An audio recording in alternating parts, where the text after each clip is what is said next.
Magandang araw sa lahat ng mga Pilipino sa mang sulok ng mundo, Luzon, Visayas at Mindanao. Ito ang Kabirada Lance Channel at ako si Lance. Para sa hindi pa nakapag-subscribe, paki-subscribe naman at paki-like and share. At kung meron kayong masasabi sa video ito, paki-comment at pag-usapan natin sa comment section para naman tayo magsama-sama panghabang buhay. Paki-hit ng notification bell at tayo magsama-sama forever. Okay, nandito na ang balita. Alright, nandito na naman tayo. Ating antabayanan ang pagdating ni President Rodrigo Duterte, ang dating Pangulo ng Bansa. At kumpirmado na darating itong ating dating Pangulo. Dahil nandyan na ang kanyang abogado na si Atty. Salvador Panelo. Na tiyak siya ang magiging nasa likod ng ating presidente si Duterte mamaya sa hearing. At tiyak itong si Atty. Sal Panelo ay magiging coach doon sa likuran ni President Rodrigo Duterte. Kaya sure na sure talaga ito na darating ang ating dating Pangulong idol na si President Duterte. Ito na ang kanyang abogado. Ating tingnan ang pagdating ni Sal Panelo.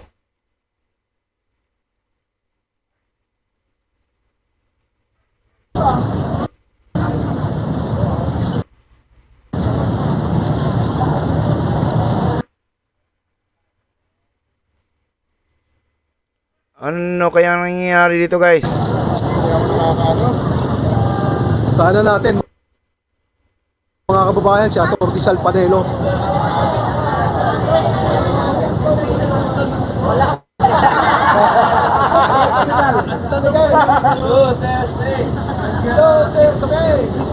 Yes po, nakashare na po, nakashare. Yes po, nakashare na.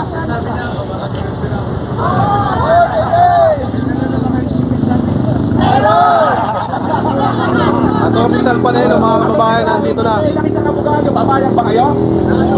Na nadidiretso si Tatay Digong sa kulungan? Wala naman tayong magagawa. Meron. Gamayan natin! Lalong magaling. Tama! Lalong mag-aalam ang kalit. Yes! Yes! Papayag ang sambayan ng Pilipino! Rizal, mayroon nga akong isang tanong. Nagbabiral po kasi sa Facebook, social media, ito pong tulay na wala pong bakal. Ano po masasabi niyo roon?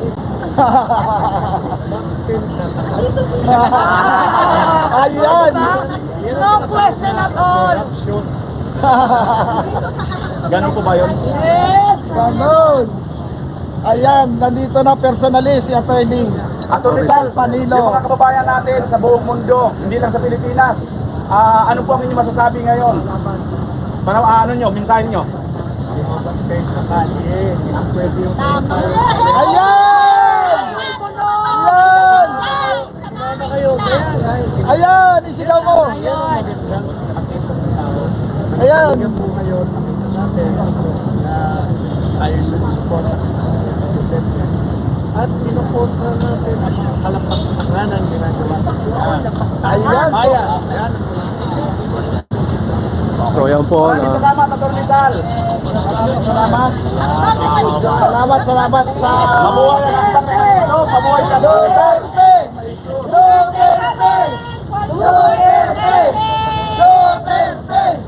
Narinig nyo naman po mga kababayan yung panawagan ni Atty. Sal Panelo. Lumabas tayo sa kalsada para iparamdam yung ating hinaing sa ating gobyerno. Nakita kayo mamaya nakita nyo naman mga kababayan, di ba? Ayan, pumasok na po, papunta po doon sa Senate Building si Atty. Sal Panelo.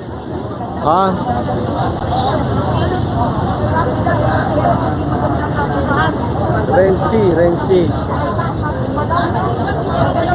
Meron na, nadjakita ko na si Renzi. Brother Renzi.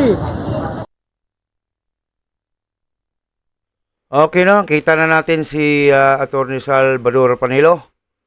At physically ay pupunta din siya doon sa hearing. So, confirm ang pagdalo ng ating dating presidente na si Duterte So mga kababayan, mga kabirada, ating abangan. Abangan natin ang mga pangyayari mamaya diyan sa loob ng Senado.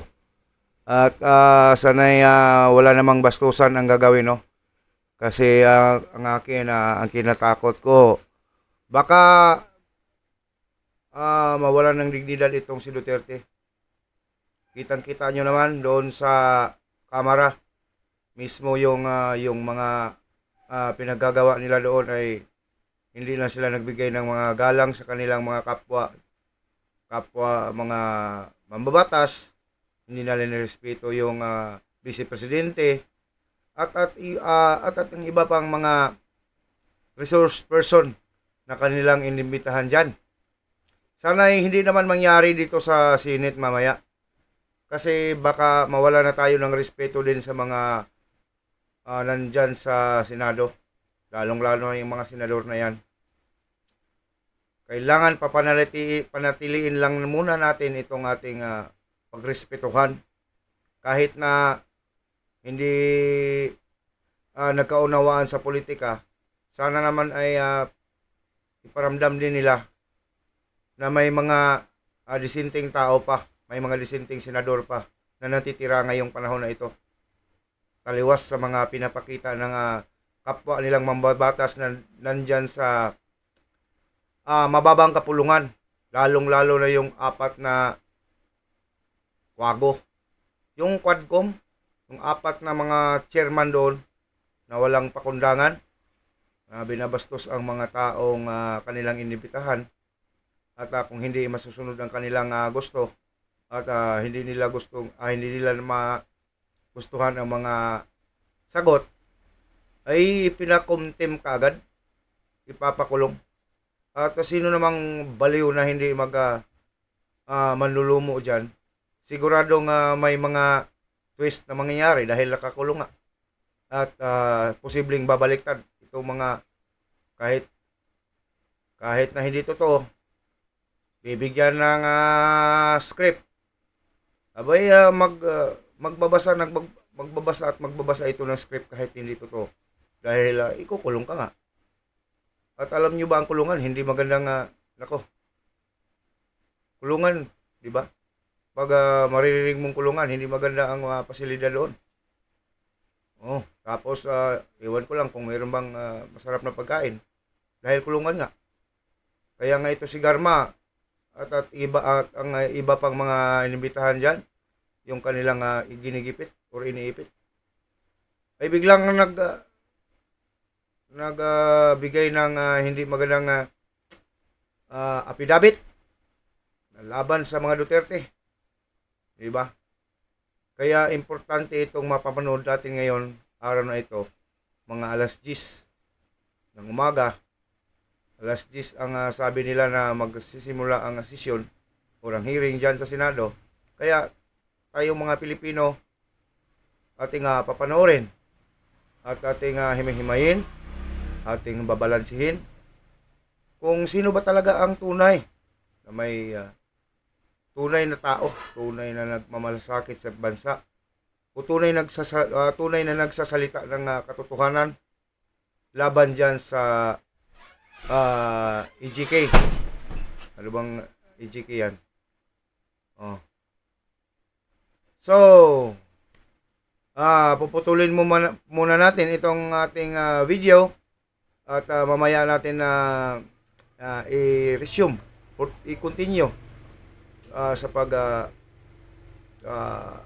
pag-start ng hearing. Doon natin babalikan ang itong pangyayaring ito. Maraming salamat at magandang umaga, Pilipinas.